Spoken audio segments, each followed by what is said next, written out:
अस्सलाम वालेकुम friends, welcome back to our channel Amy lifestyle. आज हम आपके साथ एक और न्यू अचार की रेसिपी शेयर करेंगे।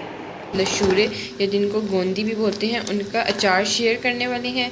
जैसे कि आप देख रहे हैं वीडियो में, दो तरह के हमने रखे हुए हैं। या तो हम आप लोग इनको डंडी के साथ ही बॉईल करें, हम इनको बॉईल करेंगे, या आप लोग इसी तरह गोल कट करके इनका बॉईल करें, मगर ऊपर से स्टेम नहीं उतारना इनका। ये आपको नज़र आ रहा है। ये पंजाब में बहुत बनते हैं। ये एक बेसिकली राजस्थानी अचार है, बहुत ही फेमस और बहुत ही मज़े का बनता है। अगर आप लोग ये इस लशूरे के ऊपर जो स्टैम्प है, ये मैं आपको दिखा रही हूँ, ये अगर रिमूव हो गया तो फिर इसके अंदर से गोंद निकलना शुरू हो जाती है। तो वो आपने फिर अचार में ऐड नहीं करने वो वाले लशूरे, क्योंकि वो उससे फिर अचार ख़राब हो सकता है। हम इनको पहले बॉईल करेंगे। इसके बहुत सी बेनिफिट हैं, जैसे कि इसके अंदर गोंद मौजूद होती है, तो वैसे वो आपके हड्डियों को भी मजबूत करती है। आपस में जिनको हड्डियों का प्रॉब्लम होती है, बैकबोन का प्रॉब्लम होती है, उनके लिए ये बहुत ही बेस्ट है। तो आप लोग ज़रूर एंड तक देखिएगा हम लोग कैसे ये अचार रेडी करते हैं। मेरे पास 8 kg लशूरे हैं, इनको मैं बॉईल कर लूँगी। पहले पानी को मैंने पहले से बॉईल होने के लिए रख दिया था। बॉईल हो चुका है मेरा पानी। अब मैं इसके अंदर लशूरे ऐड करूँगी। पानी ये जैसे कि आप देख रहे हैं, इन लशूरों को मैंने बॉईल पानी के अंदर ऐड कर दिए। अब मैक्सिमम इसको 4 मिनट तक बॉईल करूँगी। जब ये हमारा बॉईल हो जाएगा तो मैं इसको एक कपड़े के अंदर निकाल के धूप में नहीं, किसी पंखे के नीचे बिछाकर 4 घंटे के लिए इसको सुखाऊंगी। थोड़ा सा टाइम लगेगा बनने में, मगर बहुत ही मज़े का बनता है। तो आप लोग ज़रूर ट्राई करिएगा। आपने एक चीज़ का ख्याल रखना है कि आपने इसको धूप में नहीं सुखाना। और दूसरा ये कि जब ये ठंडे हो जाएंगे फिर आप इसके ऊपर से स्टैम्प उतार लेंगे बॉईल करने के बाद, जब ये लोग ठंडे हो जाएंगे। जब फिर मैं अचार डालूंगी तो फिर मैं आप लोगों के साथ इसके मसाले तब शेयर करूंगी। अभी मैं आपको सिर्फ तरीका साथ साथ बता रही हूँ। फ्रेंड्स, जैसे कि आप देख रहे हैं, हमारे लशूरे अच्छी तरह बॉईल हो चुके हैं। मैं इसको एक छन्नी में निकाल रही हूँ। मैं सारे निकाल के फिर आपको दिखाती हूँ।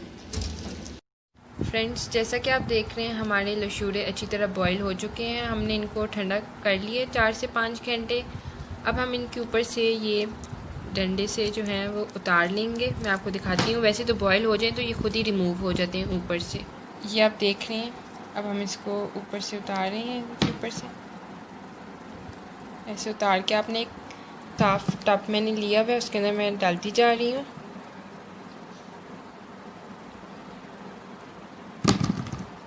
ये सारे साफ़ करके मैं आपको दिखाती हूँ। फ्रेंड्स, जैसा कि आप देख रहे हैं, हमारे लशूरे ऑलमोस्ट साफ़ हो चुके हैं। साथ साथ 2-3 रह गए हैं, वो भी हम लोग साफ़ करके इसके अंदर ऐड करेंगे।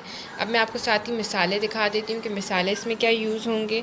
तो जैसा कि आप देख रहे हैं, सौंफ हमने ली है 5 टेबल स्पून, लाल मिर्चें हमारे पास 5 टेबल स्पून, मेथी दाना हमारे पास 5 टेबल स्पून, राई दाना हमने लिए 1 कप से थोड़ा सा कम, बस हमने राई दाना लिए। इसमें मेरे पास काला नमक है 2 टेबल स्पून, हम काला नमक ऐड करेंगे। किलवंजी है मेरे पास 1 टेबल स्पून, हम किलवंजी ऐड करेंगे। हमारे पास नॉर्मल टेबल सॉल्ट है, वो तो हम हस्बे ज़रूरत ऐड करेंगे जितना इसके अंदर डलना चाहिए। आपने देखा है, बस 5 से 6 इंग्रेडिएंट्स के अंदर बहुत ही मज़े का लशूरों का अचार रेडी होगा। तो चलिए देखते हैं आगे क्या करना है। अब हम इसके अंदर नमक ऐड कर रहे हैं। बहुत ही एक मज़े का अचार बनेगा, आप लोग ज़रूर ट्राई करिएगा। बहुत ही एक यूनिक सा है, राजस्थानी अचार मोस्टली इसको कहा जाता है। अब हम इसके अंदर काला नमक ऐड करेंगे। अगर आप लोग चाहते हैं हम आपके साथ ऐसी और भी रेसिपी शेयर करें ब्यूटी टिप्स की, तो आप लोग हमें कमेंट सेक्शन में बताइए। अब मैं इसके अंदर कुलवंजी ऐड कर रही हूँ।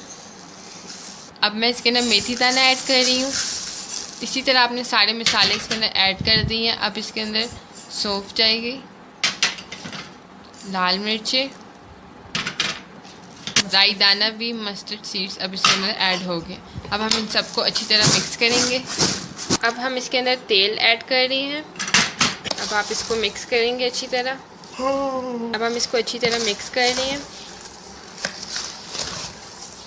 जब मैं ये किसी और बर्तन में ऐड करूँगी अचार को, तो फिर मैं और तेल इसके अंदर ऐड करूँगी कि ये मुंह तक भरा हुआ। अब हमारा अचार तो ऑलमोस्ट रेडी हो चुका है, बस मैं इसको किसी और बर्तन में डालूँगी और तेल और ऐड करूँगी कि ऊपर तक तेल आ जाए और ये बिल्कुल अंदर डूबे हुए हों तेल के। तो आपने देखा, और तो कुछ दिखाने वाला है नहीं इसमें, तो मैं यहाँ पे वीडियो एंड करूँगी। अगर आपको हमारी वीडियो अच्छी लगी तो लाइक करिएगा, कमेंट करिएगा, साथ शेयर करिएगा। आप लोग के साथ ही एक टिप शेयर करती जाऊँ कि अचार जब भी आप लोग बनाएं तो उसमें लकड़ी का चम्मच जो है वो यूज़ करें और सूखा यूज़ करें, गीला मत हो, क्योंकि फिर उससे अचार पे फंगस डल जाता है। आपने अगर हमारे चैनल को सब्सक्राइब नहीं किया तो सब्सक्राइब कर दें, साथ बेल आइकन को भी क्लिक कर दें ताकि आपको हमारी ऐसी लेटेस्ट वीडियोस मिलती रहा करें। Thank you for watching.